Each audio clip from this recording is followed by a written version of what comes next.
Sobre el propio conocimiento. Capítulo 57. Que lo primero que tiene que mirar el hombre es a sí mismo, y de la necesidad que tenemos del propio conocimiento, y de los males que nos vienen por falta de este conocimiento propio. Teme pues esta orden en el mirar, que primero te mires a ti y después a Dios, y después a los prójimos. Mírate a ti para que te conozcas y tengas en poco, porque no hay peor engaño que ser uno engañado en sí mismo, teniéndose por otro de lo que es. Barro eres por parte del cuerpo, pecadora por parte del alma. Si en más que esto te tienes, ciega estás, y vuestro esposo debe decirte: si no te conoces, oh hermosa entre las mujeres, salte y vete tras las pisadas de tus manadas, y apacienta tus cabritos por las cabañas de los pastores. El cual lugar te declararé según a la letra griega y edición vulgata, a la cual el concilio tridentino nos manda seguir, puesto caso que, según la letra hebrea, tenga otro sentido. Dicen pues en sentencia San Gregorio y San Bernardo y Orígenes de esta manera: no hay cosa tan para temblar como oír la boca de Dios, salte y vete. Porque si la más recia palabra de un padre para su hijo o marido con su mujer, que la tiene en grande abundancia, es apartarla de su amparo y riquezas, diciéndole: vete de mí y de mi casa,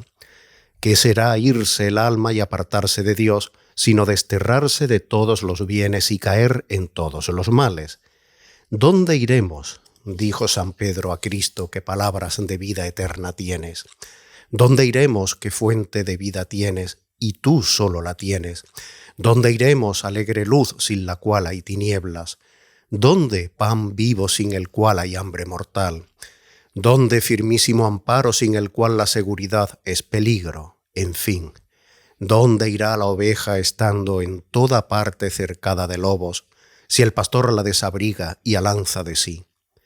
Recia palabra es, salte y vete, y semejable a aquella que Cristo dirá el día postrero a los malos: id malditos al fuego que está preparado.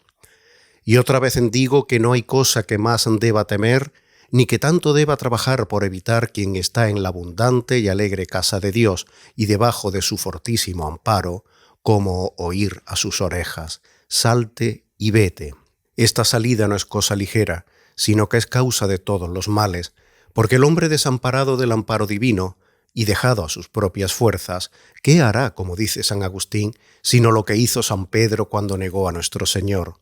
Y aún sin conocer y arrepentirse del mal que había hecho, hasta que el amparo y mirar divino volvió sobre Pedro, caído en pecado y olvidado en él, dándole conocimiento que había hecho mal en haber caído, y dándole de ello dolor, y que la causa de su caída fue haber confiado en sí.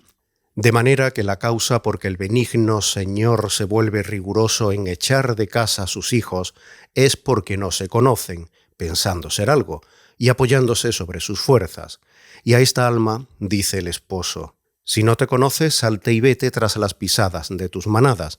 que quiere decir que la deje perderse, siguiendo las obras y rastro de los pecadores, que andan juntos en sus pecados como manada de animales, ayudándose en ellos unos a otros, los cuales también serán el día postrero atados como manojos, para ser en el infernal fuego juntamente quemados los que fueron juntos en los pecados. Y dice el esposo al alma: manadas tuyas, porque el pecar es de nosotros, no de Dios, y el bien es de Dios y no de nosotros, pues por su virtud lo hacemos, lo cual Él quiere muy de hecho que conozcamos que es así, no tanto por lo que a Él toca, cuya gloria no crece en sí mismo, aunque nosotros le glorifiquemos, cuanto por lo que toca a nosotros, cuyo bien es, y muy grande, conocer que de todo bien que tenemos, no a nosotros, sino a Él se debe la honra. Y si de lo que Él puso en nosotros para su alabanza queremos edificar ídolo, atribuyendo la gloria del Dios incorruptible a nosotros, corruptibles hombres, no lo dejará a Él sin castigo, sino que dirá: quédate con lo que es tuyo y piérdete, pues no quisiste permanecer en mí para salvarte. Oh, que de verdad se cumplen en los soberbios estas palabras, y qué pronto de espirituales se hacen carnales, de recogidos disolutos, de oro barro, y los que solían comer con sabor a pan celestial, se deleitan después en comer manjares de puercos. siéndoles cosa muy pesada, no solo obrar las cosas de Dios, sino incluso oír hablar de Él. ¿De dónde pensáis que ha venido que haya algunas personas castas en el tiempo de su mocedad, aunque fueron combatidos por graves tentaciones, y venidos a la vejez, han caído miserablemente en vilezas tan feas que ellos mismos se espantan de sí y se abominan? La causa fue que en la mocedad vivían con santo temor y humildad, y viéndose tan al borde de caer, invocaban a Dios y eran defendidos por Él. Pero después de que con larga posesión de la castidad comenzaron a engreírse y confiar en sí mismos, en aquel punto fueron desamparados de la mano de Dios e hicieron lo que era suyo propio, que es el caer.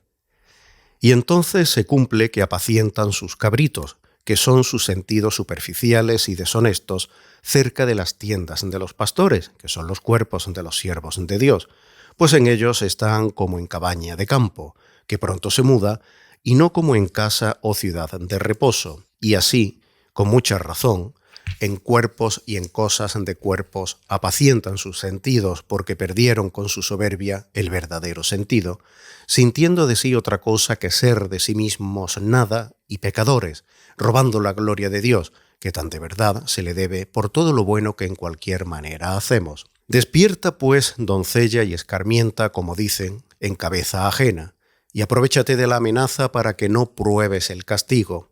Sé semejante a la esposa a la cual fueron dichas estas palabras, la cual, oída palabra tan pesada y de boca de quien es todos los bienes, salte y vete,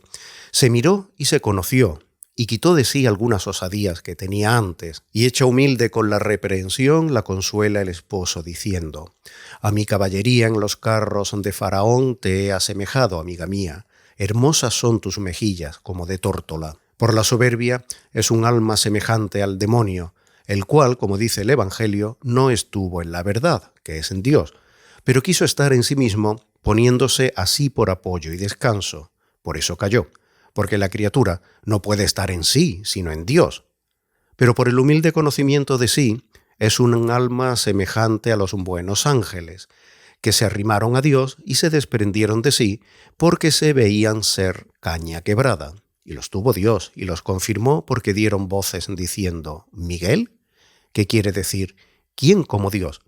en lo cual contradecían al malaventurado Lucifer y a los suyos, que se querían hacer ídolos atribuyéndose lo que era de Dios, que es el ser principio, apoyo y descanso de toda criatura. No porque éstos entendiesen que lo podían ser, pues conocían que eran criaturas, sino porque se deleitaban en ello, como si lo tuvieran, como suelen hacer los soberbios, que aunque su boca o entendimiento diga a voces que tienen y esperan todo su bien de Dios, sin embargo, con la voluntad se ensalzan y se gozan vanamente en sí mismos, como si tuviesen el bien por sí mismos, confesando con el entendimiento que la gloria se debe a Dios y robándosela con la voluntad. Pero los buenos ángeles claman con entendimiento y voluntad: «¿Quién como Dios?», porque de corazón se humillaron y desestimaron según lo conocían por el entendimiento, y por eso se fueron ensalzados a ser participantes de Dios sin jamás poderlo perder. Pues a esta caballería, que es el ejército angélico que destruyó al faraón y a sus carros en el Mar Rojo, asemeja Cristo a su esposa cuando se conoce y se mide, y alaba las mejillas, donde se suele mostrar la vergüenza. ¿Por qué tuvo la esposa vergüenza de tal reprehensión? Por haber pedido cosas mayores de las que convenían a su poquedad, y de mejillas deslavadas se volvieron vergonzosas y honestas, como de tórtola, que es ave honesta. Y por esto, dice aquel devoto Bernardo, que había hallado por experiencia que no había cosa tan provechosa para alcanzar, conservar y recobrar la gracia, como vivir siempre en un temor y santa desconfianza. Cuando no la tenemos, porque estamos preparados a todas las caídas; desconfianza cuando la tenemos, porque hemos de obrar conforme al talento que nos es dado en ella; y mayor desconfianza cuando la perdemos, porque por nuestro descuido se ha ido nuestro favor. Y por eso dice la Escritura: «Bienaventurado el varón que siempre está temeroso».